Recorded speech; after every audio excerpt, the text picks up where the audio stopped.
Sasa tumerudi kwenye njia yetu, tumerudi sasa kwenye barabara yetu.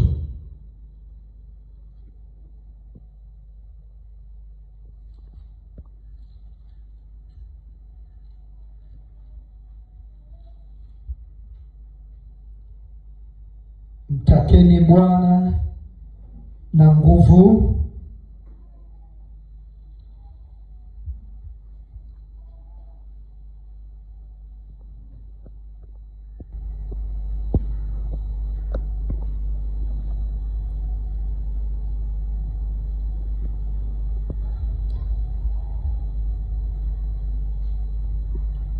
kama tumeshaandika. Natamani tupunge mikono yetu juu.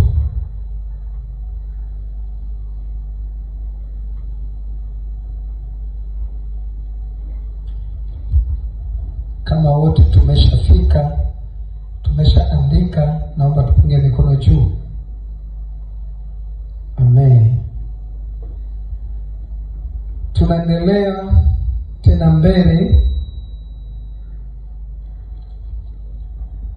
ili tuweze kumtafuta Mungu. Kichwa cha somo: mtafuteni Bwana, mtakeni Bwana na nguvu zake.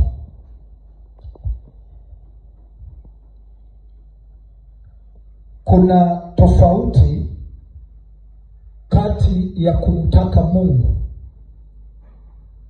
na kusali.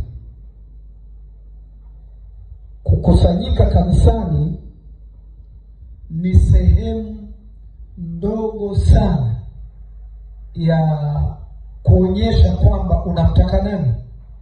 Mungu. Kwa sababu watu wengi wanaweza wakakusanyika kanisani wakiwa wanataka vitu vingine tofauti na Mungu. Amina. Mtu anaweza akawa anaingia kanisani anataka mume mwema, mwingine anataka uponyaji, mwingine anataka mtaji wa biashara, mwingine wamemwambia mwaka huu tunakuua. Kwa hofu ya kifo anaamua kuingia wapi? Kanisani, ili apate nguvu ya utetezi wakati watu wanapoomba, wanapofunga, na yeye akiwa kwenye ile, unajua ile wanasema safari ya mamba na kenge wangu. Ndio ilivyo kwenye wokovu.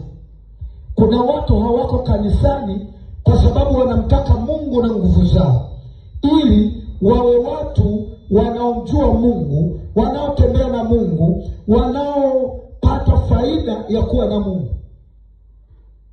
Ni wachache mno, lakini wengi wetu tunaenda kanisani ili kuhitaji mambo yetu. Amina.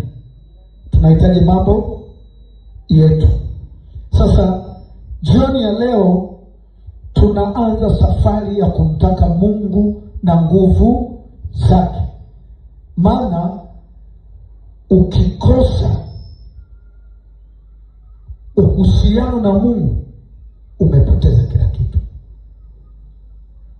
Ukawa na uhusiano na Mungu ukakosa nguvu zake, umepoteza kitu.